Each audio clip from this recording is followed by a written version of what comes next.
योगी डरता है। पुलिस को आगे कर।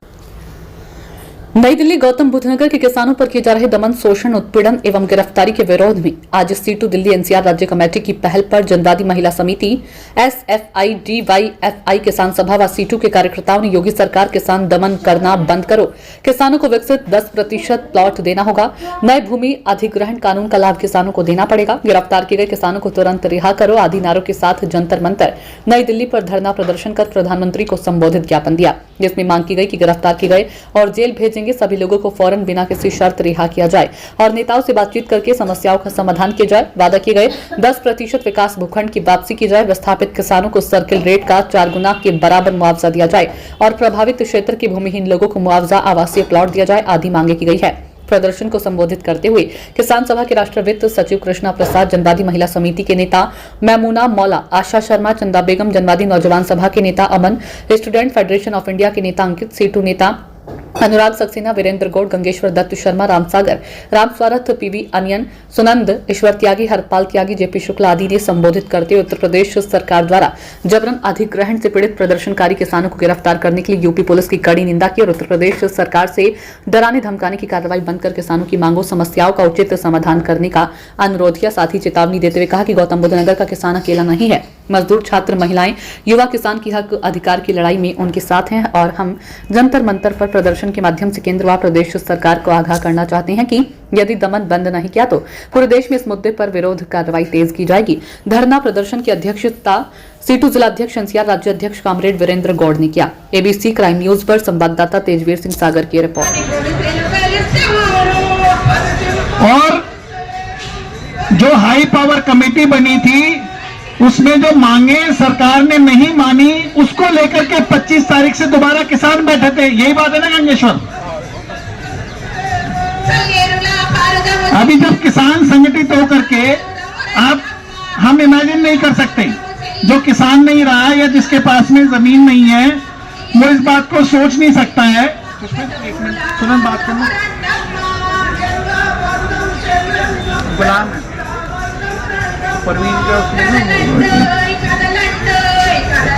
जिसकी जमीन छीनी जाती है ना, लीनी गई है, छीनी गई है, क्योंकि अधिग्रहण फोर्सफुल एविक्शन है। अभी जैसे दिल्ली के अंदर मेट्रो का एक्सपेंशन हो रहा है दिल्ली एनसीआर में, तो आपकी चाहे इच्छा हो चाहे ना हो, सरकार उसके लिए विशेष कानून लाके वो जमीन को ले लेगी, आपका घर को तोड़ देगी। जितने हाईवे बन रहे हैं अभी, एक्सप्रेस हाईवे, वो किसी न किसी के घर वहां पर थे पहले, मगर सड़कों को चौड़ा करने के नाम पर, विकास के नाम पर, विभिन्न जो अलग अलग परियोजनाएं हैं उसके नाम पर क्या कर रही है सरकार? अपने संसद के पास किए हुए कानूनों को मानने के लिए तैयार नहीं है, सुप्रीम कोर्ट के दिए हुए आदेशों को मानने के लिए तैयार नहीं है। तो किसान मांग क्या कर रहे हैं कि आपने ही तो बोला था 2013 में कि 10% वापस देंगे, यही है ना कमेंट?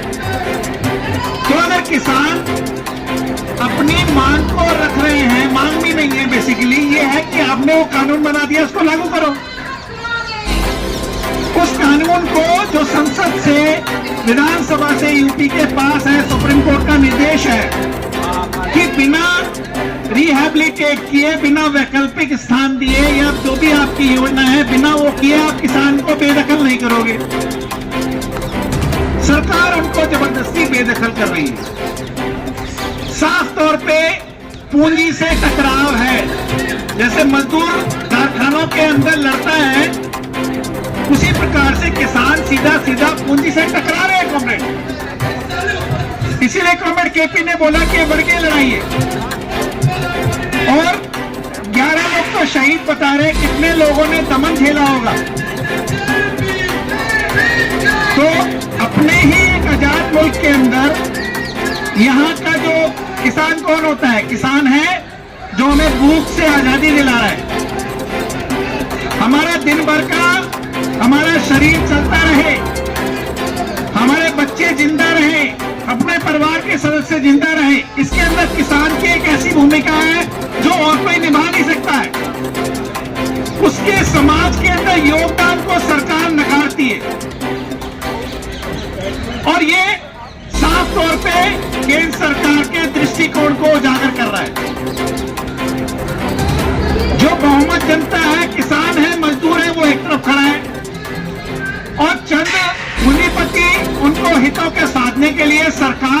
मोदी की, योगी की, उनकी रक्षा में खड़ी है और इसी बात को लेकर के टकराव है कि तुम वोट हमसे लोगे, चुनाव में आओगे, वादे हमसे करोगे और सत्ता में आने के बाद में आप उन वादों को लागू नहीं करोगे। कानून बन जाएगा, उसके बाद तुम लागू नहीं करोगे। तो ये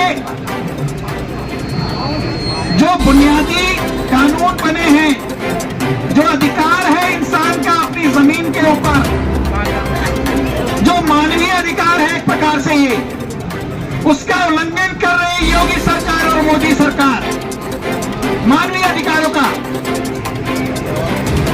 तो इसके खिलाफ यदि किसान जुटा है नोएडा के अंदर, तो हम सबकी जिम्मेदारी, दायित्व बन जाता है कि अगर मेरे मूल अधिकारों पर हमला होगा, मेरे संवैधानिक अधिकारों पर हमला होगा, मेरे धरती पर रहने के अधिकार पर हमला होगा, तो मैं उसका विरोध करूंगा कि नहीं करूंगा।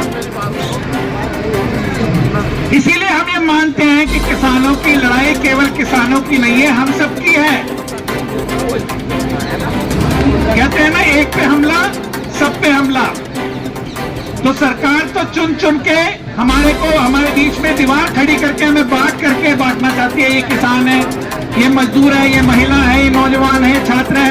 अरे छात्र, तुम क्या करने जा रहे हो किसानों के साथ? अरे नौजवान, तुम क्या करने जा रहे हो? अरे महिला, तुम क्या करने जा रहे हो? इसीलिए कॉमरेड केपी ने बोला कि वर्गीय समझ को हमें समझना पड़ेगा। कॉमरेड, आज ये लड़ाई किसान की नहीं रही है। अगर किसान बचेगा तभी इस देश के अंदर भुखमरी बचेगी, भुखमरी से आजादी मिलेगी। अन्यथा हम जितने लोग आज सुरक्षित हैं अनाज के मामले में, हम सब लोग भुखमरी की कगार पे पहुंच जाएंगे। ऑलरेडी आप लोगों को पता होना चाहिए, ये मोदी जी, केंद्र सरकार और योगी सरकार जो भी ढिंडोरा पीटते रहे, भारत जो है अंतर्राष्ट्रीय स्तर पे भूख की सूचकांक में 122वें नंबर पर आ गया है, 122 पे। और ये कहते हैं कि हम जो है क्या है, विश्व गुरु। हम विश्व गुरु हैं। हमारे देश के अंदर लोग भूखे सो रहे हैं, बच्चे भूखे सो रहे हैं, 2 समय उनको खाना नहीं मिल रहा है, दूध नहीं मिल रहा है। ये कहते हैं विश्व गुरु हैं। तो होगे तुम विश्व गुरु। उसके लिए विश्व गुरु हो सकते हैं जिसने बॉम्बे के अंदर 21 मंजिला इमारत बना ली एक अंबानी परिवार ने। एक अकेले परिवार ने रहने के लिए 21 मंजिला इमारत बना ली है। एक पे उसका कुत्ता सोता है, एक पे बिल्ली सोती है। कल ग्रेटर नोएडा 0 पॉइंट पर गौतम बुद्ध नगर और आसपास के जिले के किसानों ने बड़ी संख्या में पहुंच करके अपने गुस्से का इजहार किया। बड़ी महापंचायत हुई। मजबूर होकर उत्तर प्रदेश की सरकार गौतम बुद्ध नगर के प्रशासन को गिरफ्तार किए गए सभी किसानों को रिहा करना पड़ा। रिहाई के बाद शांतिपूर्ण तरीके से 0 पॉइंट पर किसान रात को धरना दे रहे थे। अगले दिन पंचायत करके आगे लेने की सही बात तय हुई थी, लेकिन रात को फिर रिहाई के बाद फिर बिना किसी कारण के, किसी ठोस वजह के अचानक धरने में बैठे हुए महिलाओं के साथ, किसानों के साथ बदतमीजी की गई। जबरन उठा करके उनको जो फिर जेल भेजा गया। साथ ही जो किसानों का नेतृत्व है, उनके सबके घरों पे छापेमारी की गई। घरों से भी उठा करके जो है जेल भेजने का काम किया गया। यहाँ तक कि जो महिलाओं के साथ जो घरों में जाकर बदतमीजी हो गई। कोई ऐसा गांव नहीं है जिसमें पुलिस ना पड़ी हो। जो लोग आंदोलन में अगुवाई कर रहे हैं, सबके घर पे रात दिन पुलिस लगी है। 2 तारीख से लगातार मेरे घर पे ही पुलिस लगातार बैठी हुई है। तब से हम घर नहीं गए। उस दिन गिरफ्तार किया था उन्होंने 2 तारीख को कि आप जो है दिल्ली कूच में शामिल नहीं होंगे, थाने ले जाकर बैठा दिया। गलती उन्होंने ये की कि और भी कुछ लोगों को वहाँ इकट्ठा करके लाकर के बैठा दिया। जब हमारी संख्या 50 के आसपास हो गई तो नारेबाजी लगा करके हम निकल गए दिल्ली पुलिस में, जो हम शामिल हो गए। और उसके बाद पुलिस के खिलाफ आए। तो ये अभी दमन के आधार पर किसानों की आवाज को दबाने की कोशिश की जा रही है। पूरी तानाशाही है, हिटलरशाही है। तमाम संवैधानिक नियमों कानूनों की धज्जियां उड़ा करके तमाम काम कर रहे हैं। घर घर जाकर के पुलिस आतंकित कर रही है, लोगों को डरा रही है, धमका रही है कि आप आंदोलन में शामिल